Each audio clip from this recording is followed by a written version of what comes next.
right. Welcome back to the PDR Coach Podcast Trainers Edition, where I interview the top trainers in our industry for you so that you can make the best decision on where to go learn the art and skill of PDR. Welcome to the show, Brian. Thank you. What's going on, man? Quick question. You said the top trainers. Did you mean the top trainer, or was there supposed to be an S on that? I'm unbiased. I'm the unbiased man behind the curtain. No, I got you. I'm just kidding. Question number one, what is your name and the name of your training school? My name is Brian Jump, and the training school is Superior Auto Institute, sometime known as SAI. And what is the website where they can find that? The website, Corey, is going to be at superiorautoinstitute.com. And where is your training facility located? We are conveniently located in Southern California in the city of Laguna Hills. That's our headquarters. And we've got satellite offices in Denver, Orlando, and Austin, Texas. Gotcha. Were you, are you, or have you ever been a technician? If so, for how long? Wow, man, you sound like an attorney. I know. I told you it's going to be very methodical. This is very methodical, very technical. Well, Your Honor, let's see. I was, and I still am a technician. I started in 1992. Oh, nice. Okay. Why did you start a training school? I started a training school, Corey, because you couldn't go out and find technicians back in 92, 93. And although there was one company way back in the day called US Dent, who trained a lot of dealer staff. I think they were out of Oklahoma City, maybe. They're no longer with us, but I did get one tech out of their school, but other than that, I had to train all my staff. So we originally did that, and then other people heard about us and then started hitting us up to train their dealer staff, body shops, so forth and so on. Gotcha. Do you have any handle on how many technicians that you've trained over the years? Not to the T, but I know it's pretty much over 1,500 at this point. Gotcha. I don't think I asked what year you started training. Sorry. We basically started in year one. So in late 92 is, okay. Yeah, I trained that technician that came from US Dent. I trained his brother, Fabian, and then I trained my brother and then extended friends and family and anybody that we could get into to help us start handling all the auction and dealer work and all that fun stuff. Gotcha. And so you said probably 1,500-ish plus. Do you have any idea how many are still pushing today? You know, that's a tough call. I remember reading that question because I appreciate you giving me these questions in advance. It's got to be close to a little more than half. I hear from still hundreds of them, Corey, which is cool.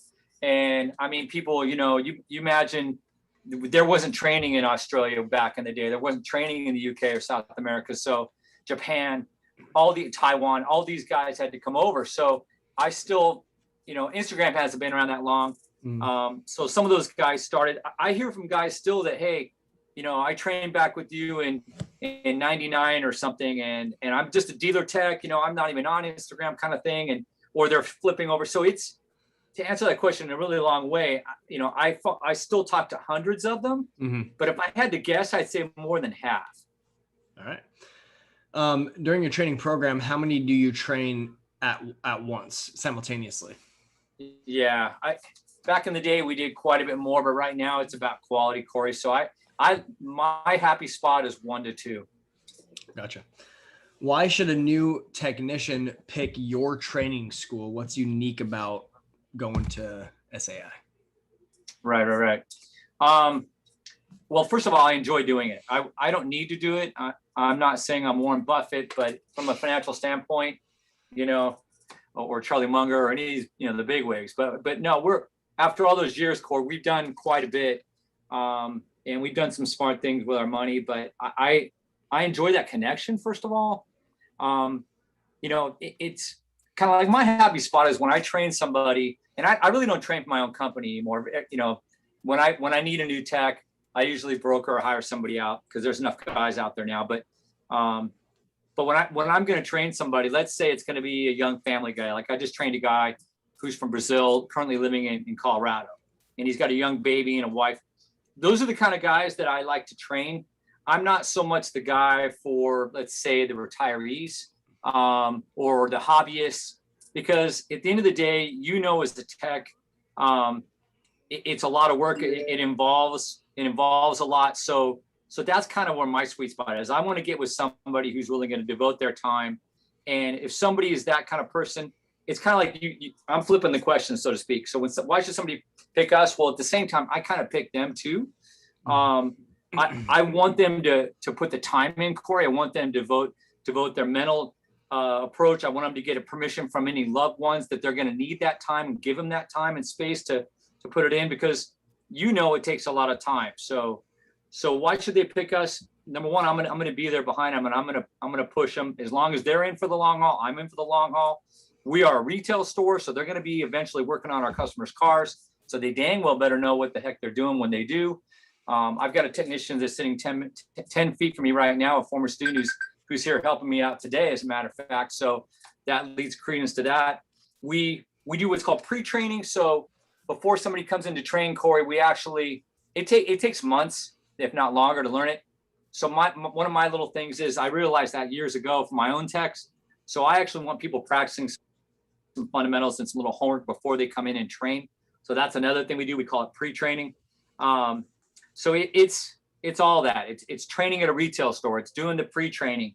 It's going to be stressful. I'm not going to BS somebody and tell them that it's going to be a walk down sugar trails. But at the same time, if they want to learn it, they're going to be pushed. They're going to have to grind. They're going to be doing 10, 12-hour days. That's what we do.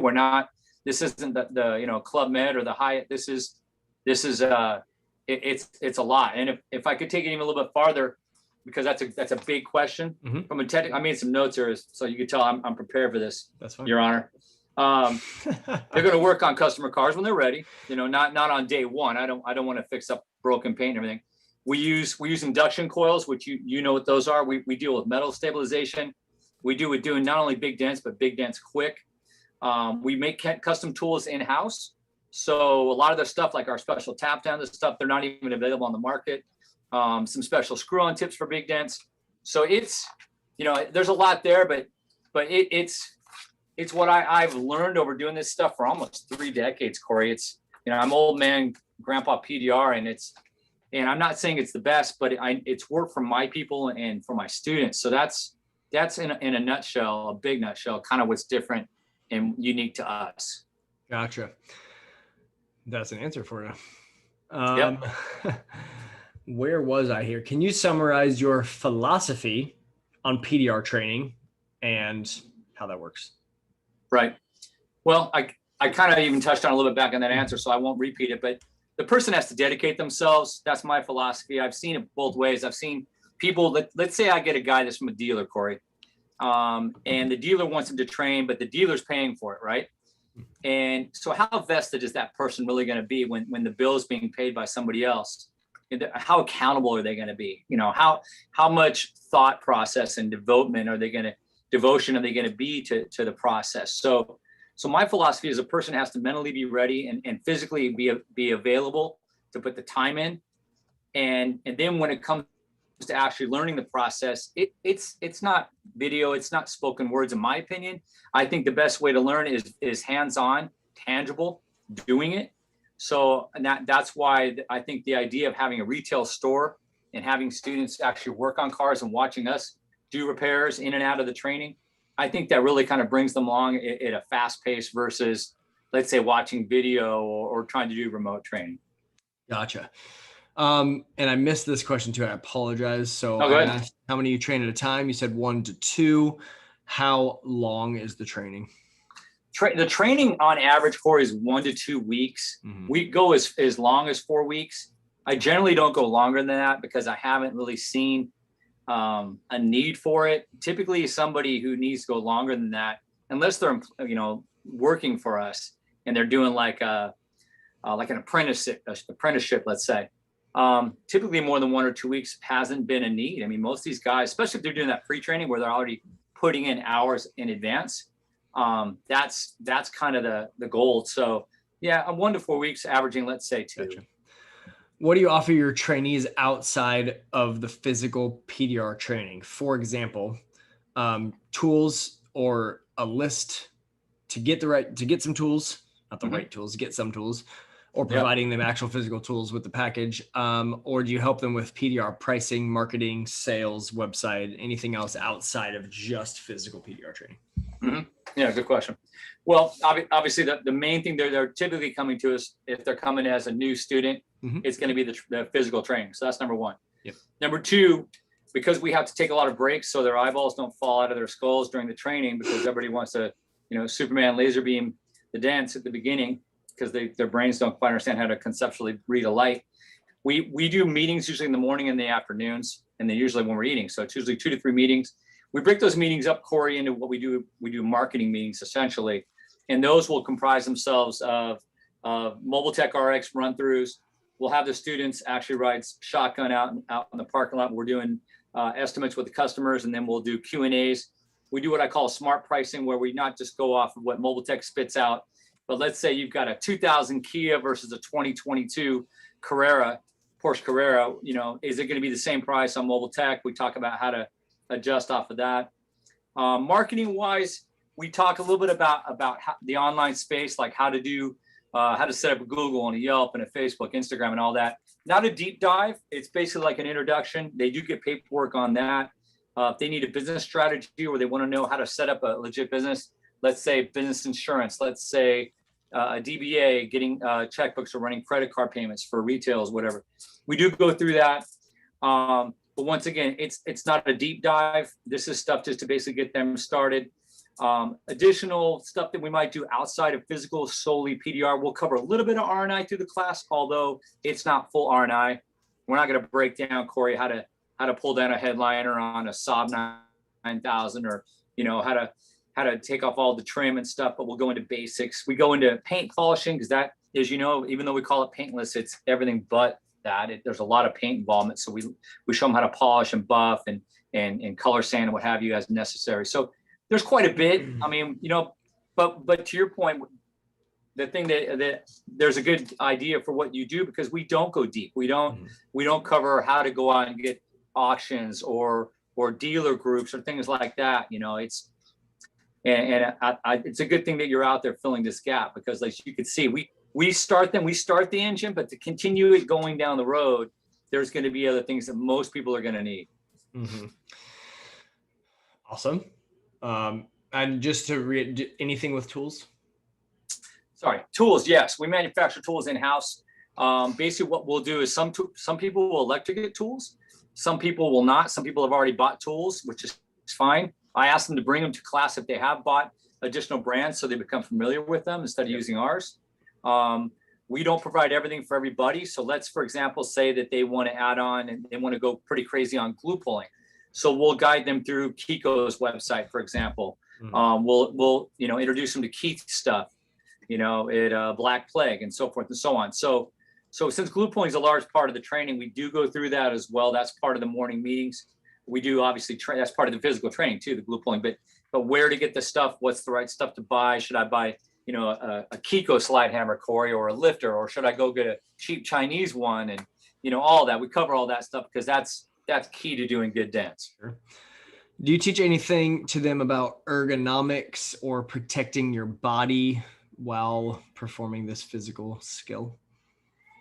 Yeah, no, that's a great question. And I'm in my 50s. Like I said, I'm grandpa. And if I didn't obey the laws and the rules of proper body positioning and proportions, I probably wouldn't be able to do this still as grandpa PDR. And yeah, I'm not going to tell you we're yoga experts here. We do hot yoga in between, but at the same time, for example, about Dent Wizard and Dent Pro and how I call it the upside down approach to doors. We teach the upright, which I think you made notes about that. But some people either know people who've done Dent Wizard and they do what I call the upside down, which I'll demonstrate that. And some people might like that better. And then of course, when it comes to pushing like pick tools, like let's say you're going to do hail, and you'll see people grab a pick tool and they hold it with their palm facing up instead of palm down, which I think is just it's a precursor to having carpal and having wrist problems. So, we go through all that because, like I told you, if you're going to put 10 to 12 hours a day in pushing metal during training, these guys are going to be beat up if they're not doing it right. So yeah, we do cover quite a bit of that. Awesome. Yeah, even you'll still be sore either way, whether you're holding the tool right. Well, yeah. Of course. Do you train with lines, fog, or both? We do both. I'm a proponent that they both have something to offer, and I think there's a caveat to that, Corey. So let's say somebody comes to me and says, "Hey, I want to be a hail tech. I'm from Dallas or San Antonio or something," and you know what? I'll show them lines, but you and I know most guys who do hail don't use lines, and there's a reason for it. It doesn't mean you can't, but most guys just get away with fog, and they do good, clean work, and they make fantastic livings at it. But primarily, I'll show them both because at the end of the day, it's more data, and that makes you more powerful. Yeah, you kind of answered this in that last question. Do you train for route work or hail or both? Both, because everybody, we get a lot. Like I said, it goes back to what I said earlier. I kind of pick my students to some extent, Corey. If I don't want hobbyists, I've trained retirees, but they're just not vested. So I kind of push them to other schools when I hear some guy saying, "Hey, I'm retired and I think I'd like to do this in between my needle point," well, I'm not for you, bud, but because at the end of the day, like I said, we're going to put way too much effort in to help some guy push a den a month. I don't want that. But yeah, we do hail, we do route, retail. If somebody comes to me and says, "Hey," like to the San Antonio guy, for example, I'm gonna focus most of my time on top panels, of course, especially if they're only here for 2 weeks and I've only got so much time. But they'll still understand side panels too, because you get a hail car like we had one here last week. It doesn't mean we're not gonna take the Dortings out at the same time. So. Mm-hmm. You kind of mentioned this one a little bit too. Do you teach working inverted or right side up? Yeah, well, normally right side up because I didn't come from the school of the Wiz or Dent Pro, like I said. So yeah, we go right side up most of the time. Do you offer advanced courses? So outside of that 1 to 2 weeks or maybe up to 4 weeks, is there an additional course, or is the advanced course the week 3 and 4, or how do you handle that? Corey, hold on 1 second, Yeah. Okay? No problem. Hey, what's happening? Car's done. And if you want to run a payment, I think it was $250. Right? Does that sound right? Okay, cool. Awesome. I'm actually doing a quick podcast right now. That's cool. Yeah, it's cool. Thank you, Mike. Sorry about that, Corey. It's okay. All right. Repeat the question if you wouldn't mind. Do you offer advanced courses? We do. Outside of the 1 to 2 or 4 weeks? Yeah. After 1 year, they're eligible after 12 months to they get a free advanced course. It's a 2-day course. The caveat, the prerequisite is that they're basically a full-blown practicing technician if they want to come back. I've had some guys want to come back for advanced, but they didn't stick through the course and didn't really, fulfill their promises as an advancing PDR tech. But for those that do, yeah, it's a 2-day advanced course. It's free. Cool. Thanks, Mike.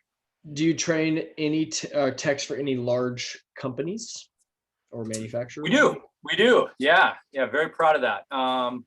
BMW has used us twice, the factory. Ferrari one time. We did Rolls-Royce. Who else? Toyota. So yeah. And then of course dealer groups as well too. Mm-hmm. Do you offer any sort of like certification or anything, or like a graduation certificate? And if you do, what is it based on? Right. Well, by the state of California, we have to abide by all the educational and Department of Consumer Affairs laws and rules. Anybody that trains in the state is supposed to, and it's punishable by law. So based on that, we have to operate as an educational facility, Corey. We get a certificate of completion, which has weight in such that if somebody wanted to get employed, they can prove to their employer that they went through a bona fide school that is listed and recognized by the state. An educational facility and not some, random whatever. Do we do a certification? That's a little bit different language. I don't subscribe to it, nor do I offer it, because at the end of the day, like I told you earlier, I'm a technician, and we do hail, we do auctions, we do dealers. We pretty much cover every facet of PDR, and because the industry, to my knowledge and opinion, doesn't recognize any certification, not to say that I wouldn't be for it in the future, but because I don't believe there is one out there right now that is industry wide, I therefore don't offer anything to that extent. Gotcha. All right. Last couple questions. What are the package options? So the 1 week, 2 week, maybe 4 week, and the cost of those. Right. Going right back to what we said, the state mandates what I can charge. They cap me. So the max that I charge per week is $2,500. And the tool packages, we can often run those in and out of the options with students based on certain promotions that we'll run throughout the year, Corey. But basically it just goes between 1 and 4 weeks.